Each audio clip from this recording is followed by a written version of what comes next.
Hi-ho, everybody. Cheers to you, and welcome to another exciting edition of Hey Man, Nice Kiss Shirt. We've got some shirts for you today. What do you got, Powie? A little live worldwide 96, 97 action? Absolutely. Because I watched the episodes with those guys. Those guys. And they had, I saw the logo and I was like, does he got the same shirt as me?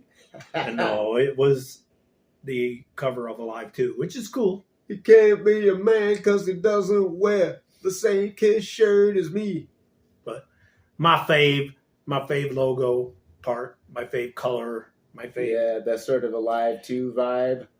I was an extra big guy when I bought it. Speaking of extra big guy, look at this. I acquired some new shirts, and the gentleman was a larger fella. May he rest in peace. And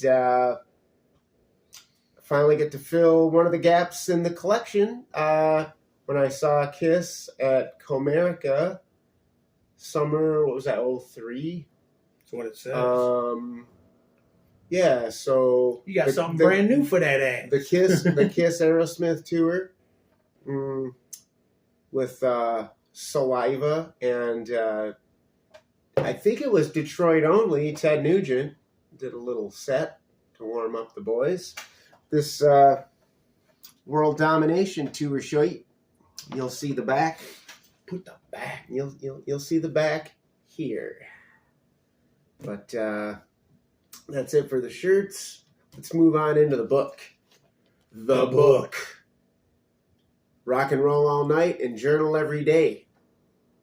Celebrating. It's a year-long guide. And what does it do? Celebrates the fun of being a Kiss fan. Yes, it does. We're having more effing fun than you should be allowed to have, because look what else he got too. Oh, I got all kinds of stuff. Oh, we're gonna break that out later though, like in another Kiss Gold. Gimmick. You can have your Acapulco Gold and your Cuervo Gold. I got Kiss Gold. Look at you.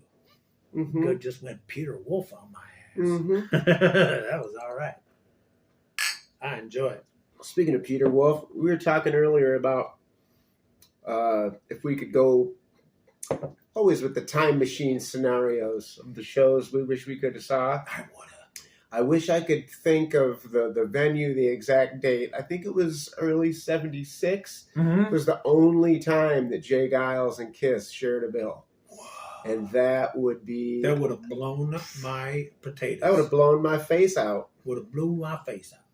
God, block your face. So that would have been so damn Doing good. The Detroit breakdown before Detroit Rock City? Detroit breakdown city. Motor City Shakedown. So that's a good homework question. Have any of you out there, did any of you see that show? Where my old timers at out there? Get the scribbling. Mm-hmm. Was it 76? I'm pretty sure it was 76. Oh, but I'd have to consult Kiss Alive Forever. But we won't. What we're gonna consult right here and now, is It's All For You Demons Fantabulous Journal. We're going to kick things off with June 18th, when Kiss joined forces with Dr. Pepper Cherry for the 2010 Super Bowl commercial with Mini Kiss. Should the Keurig Dr. Pepper Company have released Kiss cans designed for Kiss Dr. Pepper cans? Jeez, I just thought with the logo, wouldn't it have been enough? Yeah, you remember the commercials with Gene? I think so. He said something about being Dr. Love or something. Yeah, right? he was like sitting on a throne, cracking a Dr. Pepper, and mm-hmm. they should have at least put the demon on the can. Pretty much, yeah. They must have dropped the ball on that, eh? Yeah, there's been balls dropped along the way many times. But yeah, as I always do, I always kind of cop out on the art project assignments just because, man, my skills are so shameful.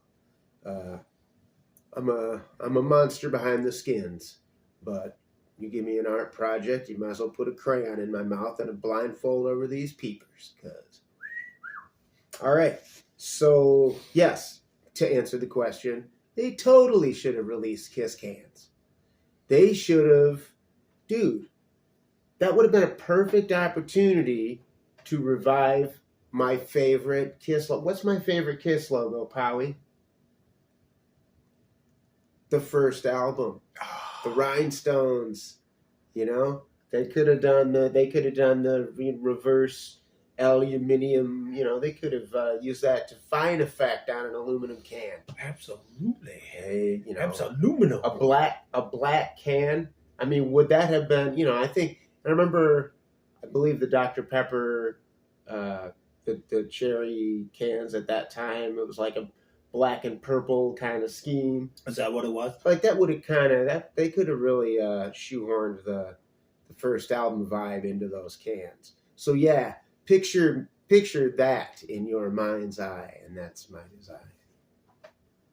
So moving on to June 19th.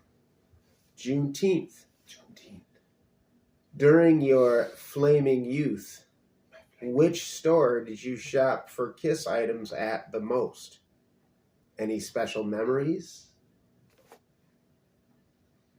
Okay, I bought Destroyer at Perry Drug. And anything that I remember getting in the early days was at either the Fair store. I think I got my Color Forms fun at SS Kresge's. Mm-hmm. Kresge's. All no longer available. I'm trying to think. These outlets are now defunct. Yes, we are old. Those were the days, my friend. We thought they would eventually end. Yeah. Speaking of Kresge's, that's where I got the first Kiss album I bought with my own money was Destroyer. Got that there along with my suitcase record player and a copy of Sgt. Pepper's. Cheers. Oh Destroyer. yeah, it's all in my cup. So, and again to re-reference the Fair store. That's where I got Alive 2. They had those posters too, man. It's like, oh yeah, the poster rack. But here's where, but I mean, as far as like the albums, yeah, like I remember Fair, I remember Perry, I remember getting Unmasked at Perry. I used to go there. I remember getting Dynasty at Grapevine. I remember. Grapevine. Was it Recordland? Which one? The one in the mall? Which one was in the mall? Well, we had Recordland and Tape World. Yeah. I ended up working at Tape World. I think it was Recordland was we were a subsidiary of Recordland, in case you didn't know. I think Recordland was where I got Dynasty and Love Gun. Record World. Mm. Was it Record World or Recordland? It's Recordland. Recordland and Tape, but you're right about Tape World. But yeah, this was prior to Tape World. Right. We used to call it Tapeworm. Thank you for calling Tapeworm. Tapeworm, yeah. Didn't Julie you work there with yeah. Julie and Aline. Let's see. And Scott. But yeah, like as far as like I remember the super poster and the Viewmaster reels, like the non-musical stuff, I got a lot of that at Spencer's in the mall. Oh. Wow. Yeah, I got my shoelaces, pencils, notebooks, like kind of the fun. In the 70s? Yeah. I was gonna say because Spencer's crap. It's like I thought all that stuff was like just. I thought Spencer's was a '97. I think when, and I don't know. I don't know if I should attribute that to Mark Cicchini or not, but quite possibly when he first started on Three Sides, I think that was, or maybe even before when he would just like, I can't remember, like he would show up as a guest and, or maybe could have even been Mitch, but because I remember Mitch. he'd do a bit of show and tell with stuff, and there was a fair bit of what we now know as Spencer's crap. But Spencer's crap in that sense didn't really come. That relicensing to Spencer's didn't happen until the reunion tour. Exactly, yeah. But no, So back in the day, I didn't know there was a Spencer's in the day. oh yeah, back in the day, Never knew. I remember it was actually a one-stop shop when I was in like fourth or fifth grade. We did an elementary school production of The Wiz. It was like, the Wizard of Oz, but the Wiz, the Diana Ross, Michael Jackson version. And I was a munchkin. And I was a munchkin in Wizard of Oz. I went Salute. to, really? Yeah, you went too? Yeah, Huh. San Diego. Crazy. City College. But yeah, I remember going to Spencer's and getting like a bald wig and Spock ears. We were just trying to figure out how do we look like him. I mean, I was already like shorter than any kid in my class to spout. But and the hottest ticket item at that point was Mork and Mindy suspenders. Oh. And I got my Mork and Mindy suspenders to complete the look. And that was all Spencer's. And posters, man. My I want to say the not the Choppers, but the Empire State poster. One of the posters I don't have anymore that was super cool was the dragon with jean boots. That came from Spencer's. You remember that one? I think so. It was like jean, but put it up here. Yeah, I'll put it here. But the head and the heads were transposed, so it was a dragon who was wearing jean on his feet. Oh, yes. But yeah, Spencer's, like, before it became in the '90s associated with crap, it was cool. It had cool shit, and you could get all the Johnson Smith novelty catalog. You could send for, like, it was on the back page of the comic books. All that stuff, most of that stuff anyway, was sold as gag gifts at Spencer's. So you didn't have to, like, mail order for that stuff if you were into practical jokes as much as you were into Kiss. But I'm trying to think if there's any other, like, notable places where we got. I mean, I bought a couple Kiss records at Rock-a-Rolla, but yeah, most of it was just your basic retail outlets, like the Fair and Kresge's and Kmart and all that. Anyway, yeah, it's all those memories are special. When Kiss is involved, it's a good time. June 20th. Did you ever meet Bill Starkey, co-founder of the Kiss Army? Would you ever consider touring Terre Haute, Indiana, to hunt for Kiss locations? No, I have not met Bill Starkey. Would I consider? Absolutely. I'd love to go to Terre Haute and check out the whole Kiss meets the Kiss Army meets the U.S. Army and that whole situation that happened, right? I mean, it's a monumental occurrence in history. I'd be way down. And then, wasn't there something about who would you want to meet? Oh no, that's coming up. Oh, okay. But no, my answers echo Powie's completely. Never met Bill. I don't think. I'm almost positive that he wasn't a guest at any of the expos or conventions that I've attended over the years.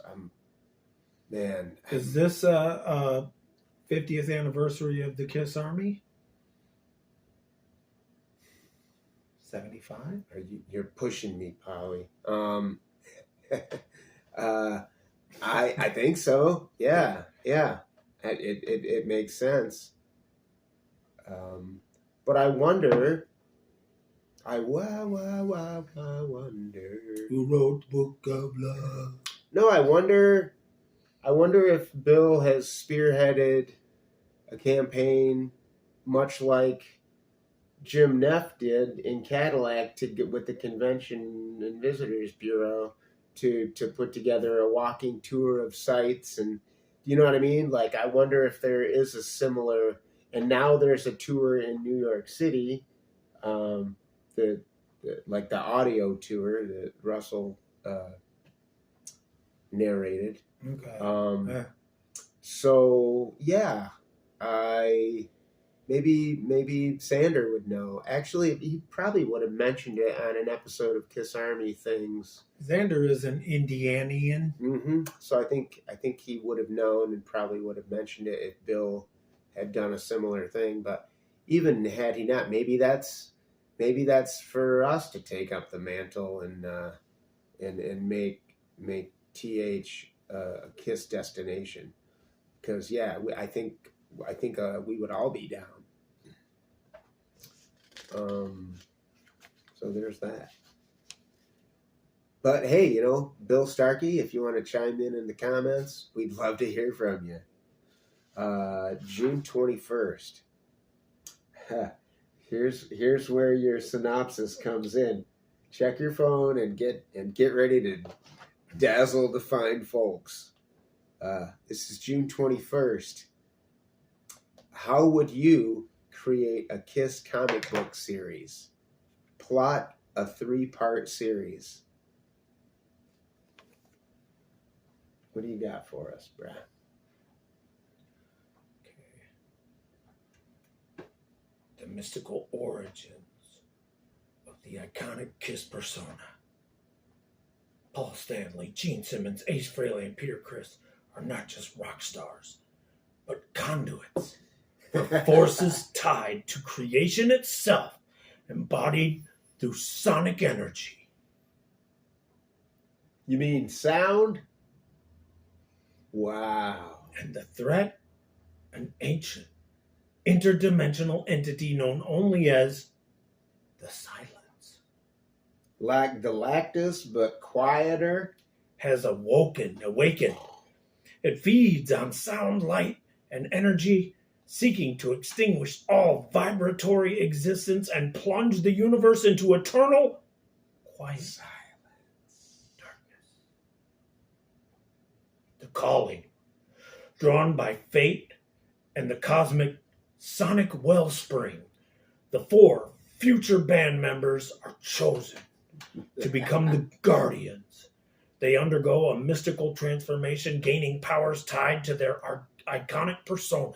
Does this involve grease paint? The Star Child, wielder of cosmic energy, capable of projecting blinding light and energy blasts, powered by charisma and boundless stage presence. What is mine? The Demon, master of sonic shockwaves and dark matter. Manipulation, able to unleash the devastating sound-based attacks and tap into primal power. The Spaceman, able to manipulate dimensional rifts, teleport short distances, and channel extraterrestrial technology energy representing cosmic exploration. Wow. The Catman, possessing heightened senses, agility, and deep connection to earthly rhythms and intuition. Jazz, embodying resilience and instinct. I gotta stop you right there. Okay. Did you do this with Rock and Roll Over as your guide? Did you have 3 other friends at any point in your life where We don't have 3 friends.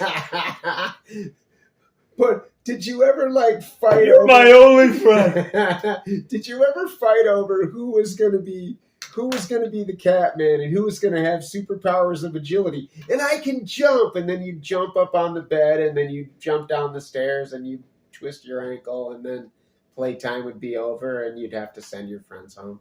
I don't know. Maybe it ended up differently for you, but God, yeah. I mean, I seriously remember yeah, with like Ivan Moses and his brother Sam, and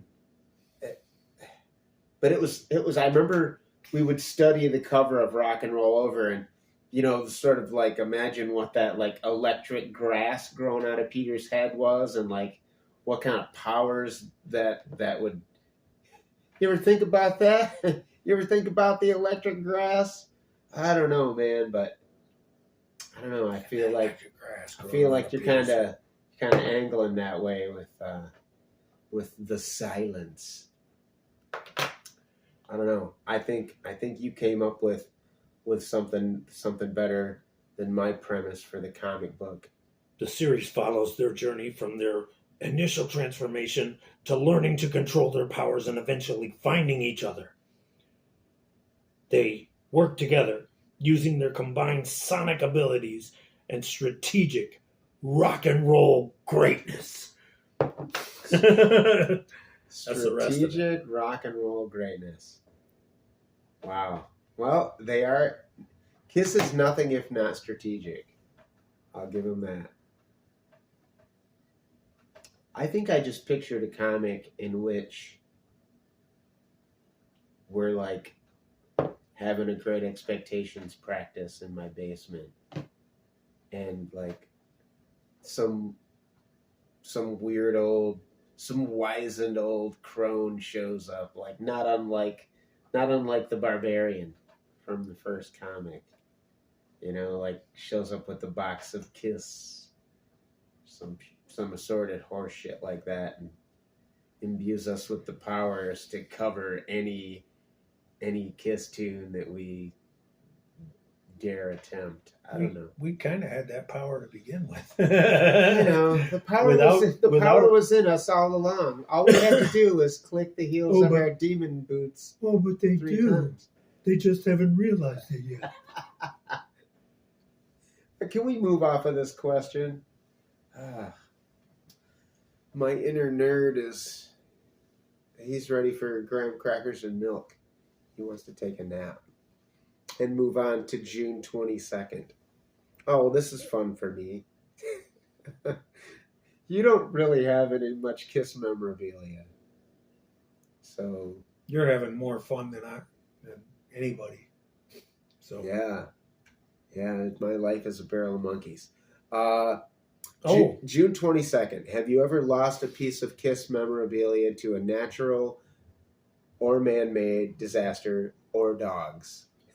As Rick said. I know the answer to yours, so I'm not going to say nothing, but I did have that Destroyer soda bottle that you gave me that I had up in my little fake window, and the cat jumped up and knocked the fucker out. Was that a schmoopy?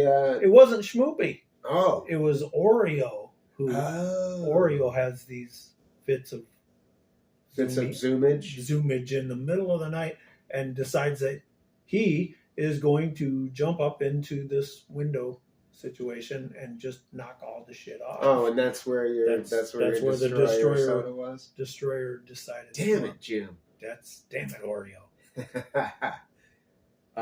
Yeah. Yeah, mine was quite a bit heavier than that. Very heavy. So I'm just gonna keep things light, and suffice it to say that, in a nutshell, I joined the Kiss Army, as I mentioned a moment ago, with that first record purchase at Kresge's in '76. Joined the Kiss Army off the inner sleeve, sent in my $5, and from then on, it was collecting whatever I could. I mean, we were poor, so it wasn't I didn't have a ton of stuff, but I mean, I had all my Army kits. I had some belt buckles, had some posters, I had some cool shit.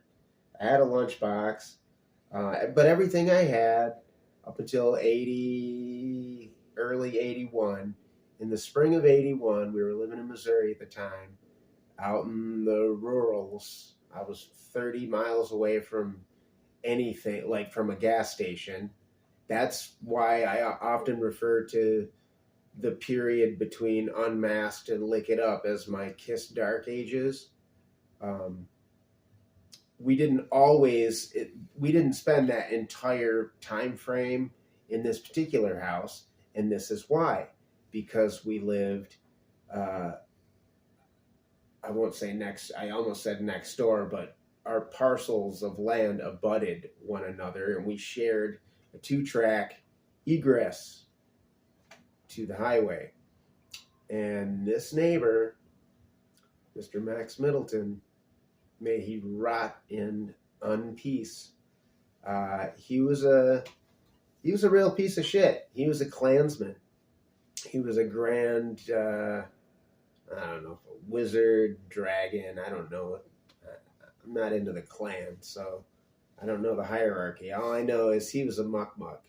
He thought he was cool, and he thought we were the devil, and he burned our house to the ground and almost killed my goat, blinded her, and yeah, so burned our house to the ground. We lost everything. I lost. There were a couple things I saved. My dad was in the process of building another house, and we moved as he was building, and we were able to move little bits of stuff. I moved the essentials. We were staying with some other friends of ours on their farm. So like my record player and my records and like my snare drum, that was my first year band. Yeah, I think that was my first year in concert band. So like I had my snare drum and my sticks and my music books and some magazines and stuff. Not a lot. So, I didn't really move much of the Kiss collection, but so yeah, and my Dynasty stuff, my button, my ticket, all was lost. And so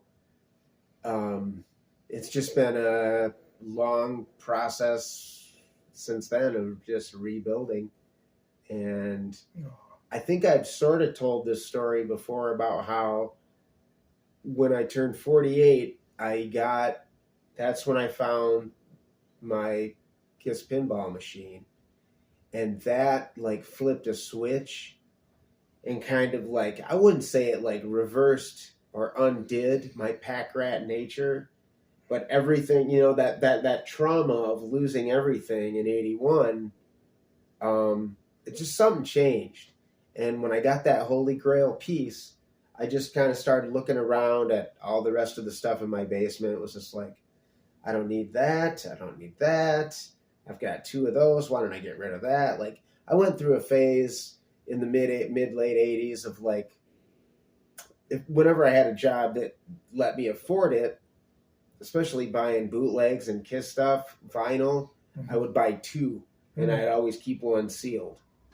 So like I still haven't gotten rid of all of my sealed doubles, but yeah, something happened when I got the pinball machine, and I was just like, I can do with less of this. It kind of like it healed some of that trauma. So there's a happy ending to the story, kids. And I got my little. It's basically a little more than set decoration over there. I got some fun pieces. You do, but there's a lot more here in this house that you don't see, but eventually you will. So yeah, so everything that was bummer about this question is now a happy thing, and it's going to get happier. So moving on to more happiness with June 23rd. This is actually pretty happy. This is a good sorbet for the previous question. Name 3 Kiss songs that are perfect for roller skating. What is the one Kiss album that should be played from beginning to end at a Kiss roller rink party, and why? I don't know. I would think like Dynasty, probably the album, is that just maybe encapsulates roller skating for me as much as I can't remember. Did you have a peak time for roller fever? I think I did, but what was that movie? What was that movie with? Wasn't Linda Blair in a roller derby movie? Probably. There was so much roller skate You know, Yeah. the whole. I mean, Clams on the half shell and roller skates. Roller skates. that was a big deal. And I'm Yeah, trying yeah. to remember what years those Roll happened. Haven is where Roll I Haven. always went. Yeah.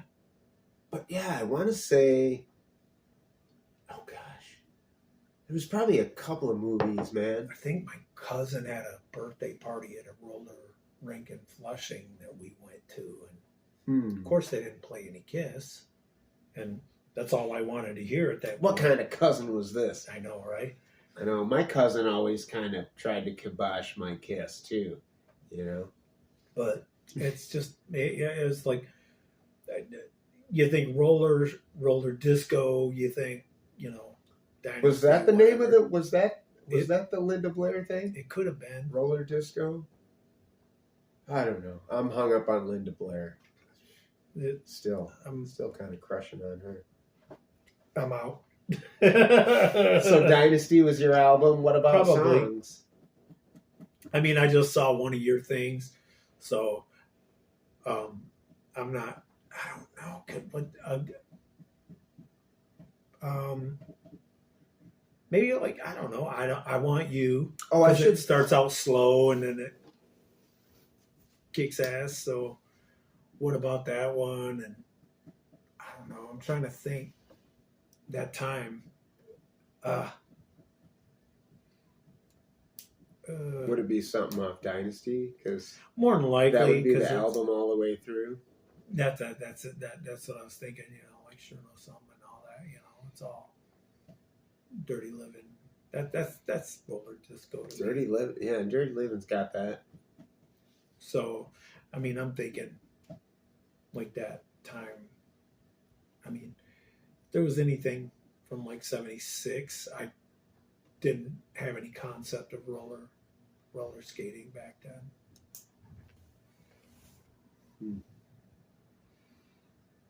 Take Me? I don't know. Trying to think like something off Rock and Roll. That's what I'm thinking too. It's like what? It doesn't. I don't know. I just in my head, I had just like a certain throb, Right, like a just vibe. something that works. And for me, like I was pretty uncoordinated, but there was something about roller skating when, like, I was always bugging them to like turn on the strobe and keep it on. Right. For some reason, it was easier to skate into strobe light. I don't know why. That maybe just like fucked with my equilibrium in the right way or something. But on an unrelated note, did you ever have the pop wheels?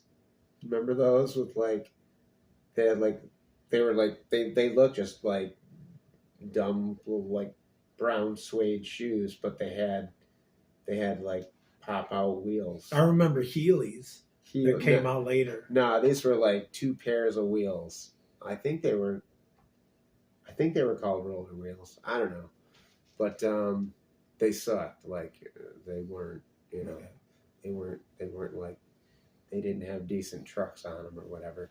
But my my choice for album would be the first album, and that has a lot to do with the first song that came to mind for my songs. Kissin' Time, Flaming Youth, and I Was Made for Loving You, but the disco 12-inch, like the disco mix of I Was Made for Loving You, which you didn't hear that. I didn't hear that until years later. It's not like you heard it at Roll Haven or whatever, but you definitely heard I Was Made for Loving You at the roller rink. Did I already say Flaming Youth? You did. Yeah.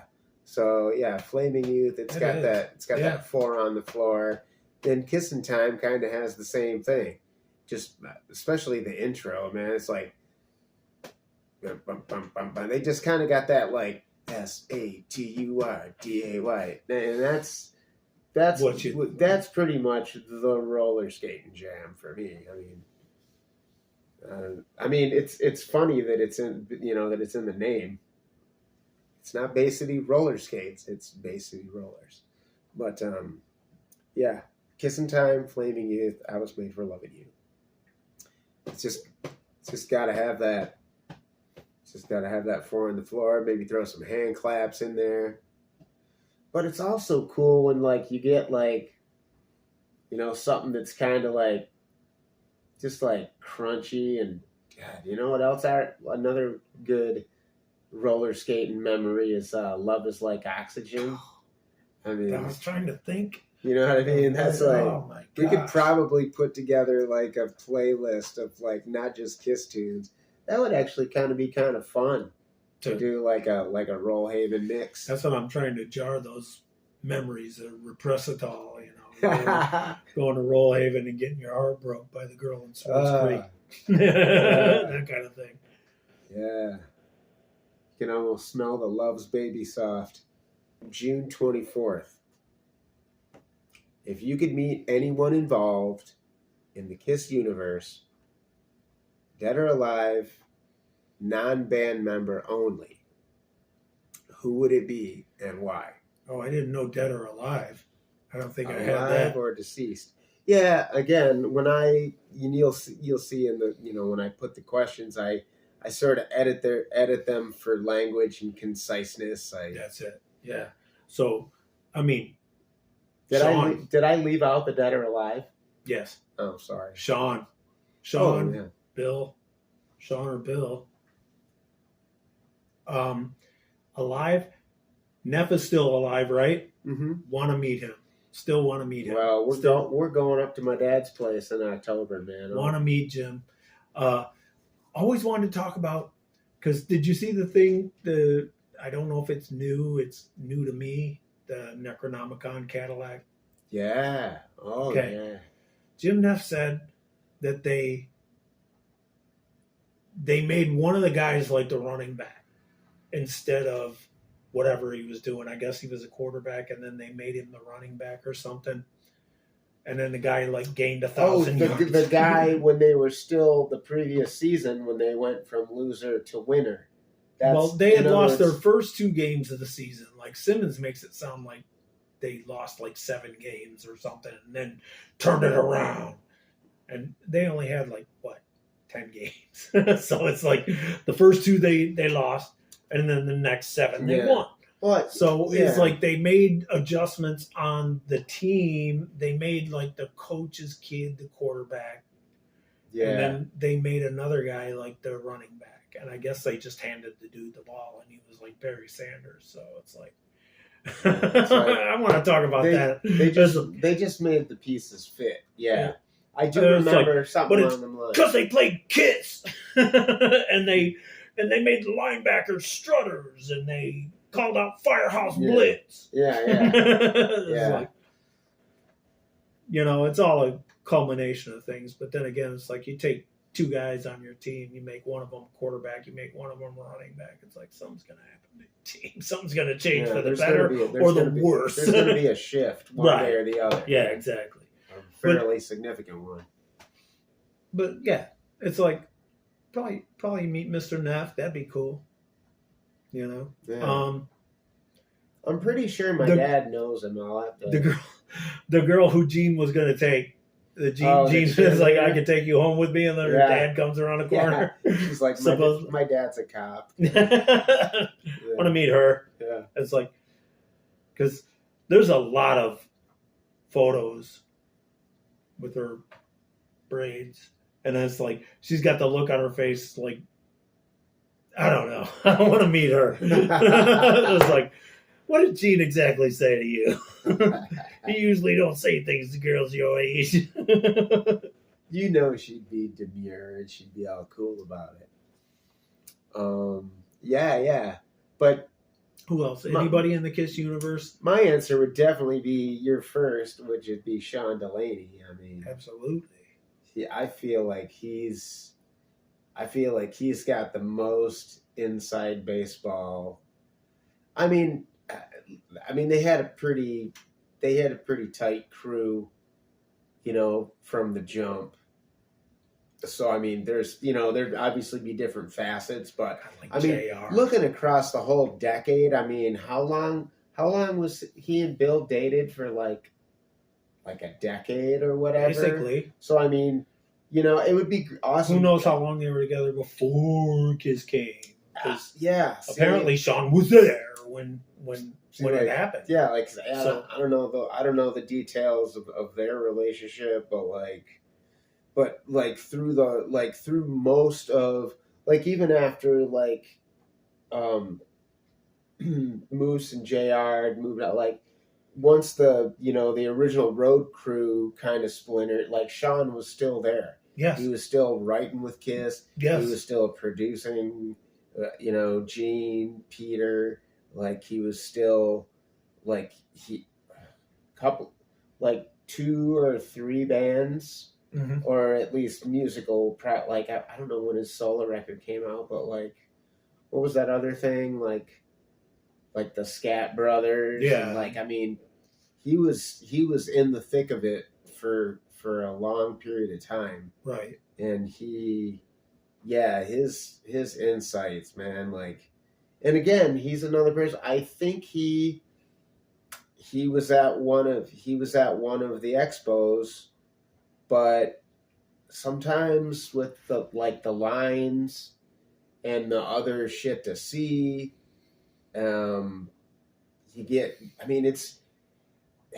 it's easy to just be okay, I'm going to get in line for that table and get this signed, or I'm going to talk to so-and-so. And then it's oh, wait, there's these videos over here, maybe a vendor is playing Kiss Vision, or you start... Fuck you blew it. You start thumbing through magazines or whatever, and the next thing you know, it's oh, Sean's packed up. Or he already did the Q&A or what, you know what I mean? It's just I would have been in that line. You can't be in all the places at once. I do think I missed the Sean Delaney ball once. How could you? How could I have done so many fucking things that I dropped the ball on? Okay. There's no end of stupidity in this beautiful noggin, trust me. But yeah, he would definitely... Anybody alive? I mean, yeah. Carol K. Jim Neff would be one for Carol K. Yeah, Jim Neff would be one for sure. How do you know I don't know Carol K? Paul locked himself in the bathroom. The dream day. Don't get me laughing. I'm sorry. Don't get me laughing. No more laughter. My God. No more laughter. Laughter ends now. I am the silence. You're still laughing. Stop it. I'm trying to think of anybody alive. Yeah, that's what I'm trying to think of. Who would be the jewel in the crown of the jewel in living Kiss insiders. The guy who played the oboe on Kiss Symphony 4. I've already talked to Vinny. Bob Ezra? Bob would be fun just because he's so epic. He would not only have Kiss stories Pink Floyd. Yeah, well, and I've always wanted to tell him about my Dick Wagner connection, and he could fill, because for those who don't know, my mom briefly dated Dick Wagner in 76, 77. So there was a confluence there that I don't know, I think that by relating my story to Bob might trip some... I mean, somebody like that, you think they've had all the questions asked, that they've answered everything, they've raked their memory banks for everything. But I've always wondered if did he ever meet my mom? Who knows? Wow. So maybe Bob would be he'd be somebody cool to talk to, because maybe I could shoehorn in on a weird angle like that, because she went with Dick to Toronto when he was producing think he was. I don't think he was engineering. I think he was producing Mark Farner. Oh. And yeah, so I mean, but just in that 76, 77 period, Sure. like I said, that'd be a cool vein to tap into. Just trying to think of anybody I mean, Three Sides has had I remember looking pretty forward to the. I don't know if they've interviewed him twice, but the Dennis Wallach interviews. Have you listened to those? I think I've heard or seen. He would have been somebody cool. Michael James Jackson. He's passed, but yeah, I did meet him. C.K. Lent, Chris Lent. Yeah. I haven't read Kiss and Sell, which I want to as I've been told that's a really good book. I hear it's a really expensive book now. Yeah. Boy, what's that Cheap Trick book I want? That there's an Unobtainium Cheap Trick book too. That Chris Lent? No. It's just I'm just thinking of short publishing run books that are fetching stupid prices now. I thought I was wearing my Cheap Trick shirt under my Kiss shirt, but I wasn't. You're looking for Rick Nielsen? Yeah, I was. Anyway, we could rant. Anybody in the Kiss universe you wanted to meet or want to meet? Call me. Is there more? That was it. That's it? Oh my goodness sakes.